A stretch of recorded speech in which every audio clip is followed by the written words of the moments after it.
Sabona Buthemba, uyaphila mfethu. Unkosikazi wami engamlobola ngeenkomo ngamkhetha zikhona intombi ziningi. Wangijikela mfethu neshenda eselitholile. Bangidubula wayezama ukungibulala, ngiphila ney'hlamvu nje mfethu ngikhuluma ezabasemzimbeni. So abathi odokotela uma ngeza khishwa kuyobe sekuyaphela ngami, so ngiphila nazo nje, ngi-attend isibhedlela njalo. Buthemba, unkosikazi wami ngiyindoda nje enayo yonke into, ngasebenza mfethu kusakhanya nje, angithwele kunalutho nje, ngasebenza nje njengendoda. So Buthemba, kusibe nengxabano nje, ubudlelwane buhlale bunengxabano, yize noma kwakungasiyo engazidala ukwenzeke leya nto leyo, but yena ukungithanda kwakungasasekho. Sasihlalile-ke naye isikhathi eside kumshado, cause wawusuqedile u-6 years. So wadecide Buthemba ukuthi neshende lakhe wadecide neshende lakhe ukuthi lizongidubula lingibulala.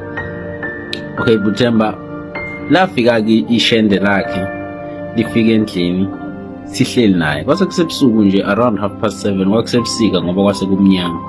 Wafika nje wanokha umuntu and azange ebuze nokuthi ubani, wavele wagxuma nje wavula umnyango. Thema evula umnyango umuntu wavele wavulela nje ngenhlamvu. Wangidubula Buthemba la eswini, amahlandla nje abamathathu ngase ngiwa phansi. So sengiwile lapho phansi, ngangibazwela kude bekhuluma. Wayethi lo wesilisa, ngoba sengiqedile-ke manje-ke sekuyini esemele ngiyenze, wathi sesohlangana ehhotela manje si-celebrate. Kukhuluma unkosikazi wami ngoba sesiyiqedile lento, siqedile ngalento manje. Lapho Buthemba yonke lento ngizwela phansi,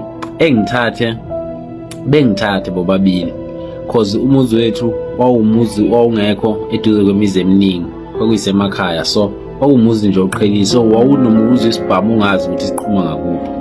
So bengithatha ngemoto beyongilahla kwenye indawo eyayisehlathini nje Buthemba. So shuthi ngahlala lapho ubusuku bonke, ngangigodola, ngahlala lapho ubusuku bonke, ngezwa kukhona into eyayingibamba enyakweni, kanti ngibanjwa yinja kunabantu abazingelayo.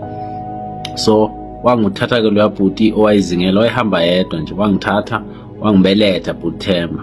Ehlathini wawungahamba almost i-hour ukuze ufike emgaqweni. Angazi babengibeke ngani lapho, kodwa ngicathe yayikhona indlela yemoto.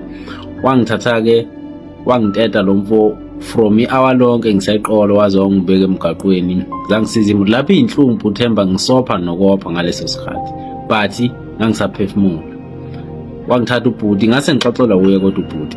Wangithatha ubhuti wafika emgaqweni, wathola ikhumbi eyayikade ingenamuntu, ngicathe isalayisha abantu. Wayicela ukuthi ayimthathe ingihambise esibhedlela. Yangithatha-ke ngiphuthumisa esibhedlela ngesimo sokuthi zazingenile zona iy'nhlamvu, but kwakungekho kwakulimele kakhulu eswini. Zangithatha-ke yangiphuthumisa esibhedlela ikhumbi. So ezinye iy'nhlamvu zagcina zingakhishwanga, but wathi udokotela ngizo-attenda nje isibhedlela ngize ngibe right. Buthemba, ngani mangiphaphama ngase ngigibela ngayohlala nomfo wami eGoli, ngenzela kona ukuthi angifune ebone ukuthi angishonanga. So ngamfonela Buthemba, wafonela umfowethu sengihlele eGoli, sihlele nomfowethu eGoli, wathi uzwile ukuthi ubhuti ushonile. Yena wayereport ukuthi ngilahlekile, ngihambile nje ngangabuye emndenini, wareport ukuthi ngihambile ngangabuye. Umfowethu wasemfonela wamtshela ukuthi uzwile ukuthi ubhuti ushonile, udutshuliwe, but-ke sisi ubhuti akashonanga ne. Ngizwile ukuthi ungeniswe esibhedlela. Kuthiwa kwakunabantu ababelokhu befika esibhedlela bezobuza ukuthi ngikhona yini, bebiza igama lami nesibongo. Isho kodwa intombazane ukuthi senga-discharge, yabo. So waqala-ke wagula-ke manje, akazi kwenzakalana ngoba phela wabengishiya bethi ngishonile.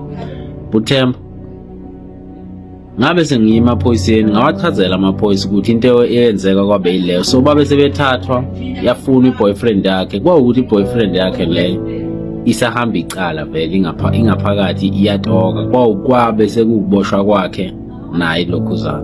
Buthemba, imali impande yesona. Lapho ngangibulawela ukuthi nginemali, kodwa ngangimenzela yonke into, angiyazi into ayifuna kimi.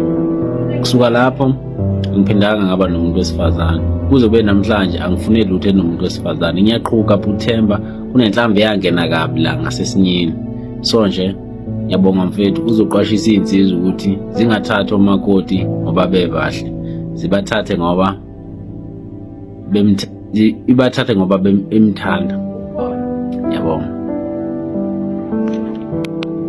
Ngiyabingelela ingane zakwethu kule channel yethu Mkhosi 2. Ngiyacela uma uqala ukungena kuleli khasi lethu wenza ubulungisa, cofa subscribe button kule channel yethu ewunqa phambili. Ingane zakwethu, mina-ke njengomsakazi woMkhosi ngiyacela ukuthi ngizwe uvo lwakho laphaya kwi-comment section, sizwe ukuthi wena uthini ngalolu daba lwale nsizwa ngane zakwethu-ke eyehlelwa umoga, eyehlelwa isehlo-ke. Ngiyacela-ke siphinde sihlangane la kumavidiyo alandelayo acishe afunze lawa. Danko.